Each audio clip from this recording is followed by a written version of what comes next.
कुछ कहानियां ऐसी होती हैं जिन्हें सुनते ही आपकी रीढ़ की हड्डी में सिहरन दौड़ जाएगी। ये कहानी एक ऐसे आदमी की है जो उस रात घर लौटकर कभी नहीं आया।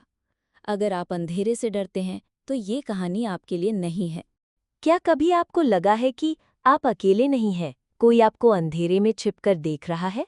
ये कहानी है राहुल की, एक आम इंसान जो अपनी जिंदगी में किसी भी अजीब चीज से डरता नहीं था। लेकिन जिस रात उसके साथ जो हुआ, उसने उसकी जिंदगी ही बदल दी, या यूं कहिए खत्म कर दी। उस दिन बारिश हो रही थी। रात के लगभग 11 बज चुके थे। राहुल अपने ऑफिस से घर लौट रहा था। सड़क पर सन्नाटा, स्ट्रीट लाइट की पीली रोशनी बस कहीं कहीं चमक रही थी। मोबाइल की बैटरी भी खत्म हो चुकी थी। जैसे ही वो अपने घर से लगभग 500 मीटर दूर था, उसे लगा कोई उसका पीछा कर रहा है।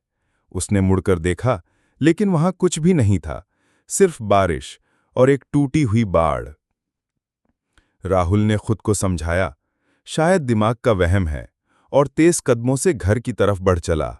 तभी उसे पीछे से धीमी फुसफुसाहट सुनाई दी। राहुल वो ठिठक गया, चारों तरफ देखा, कोई नहीं।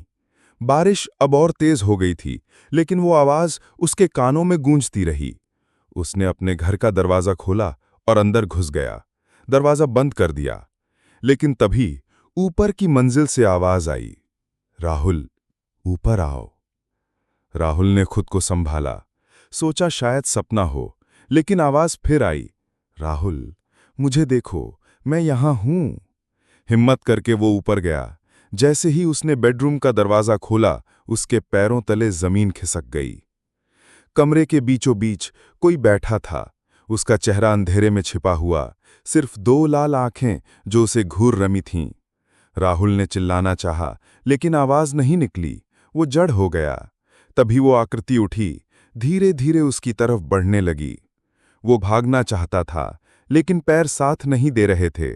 उसका शरीर जैसे जकड़ गया था। वो आंखें उसके दिमाग में समा गईं। सुबह लोगों ने उसका दरवाजा खुला पाया। अंदर बिस्तर पर उसका मोबाइल, उसका बटुआ, सब कुछ। लेकिन राहुल गायब।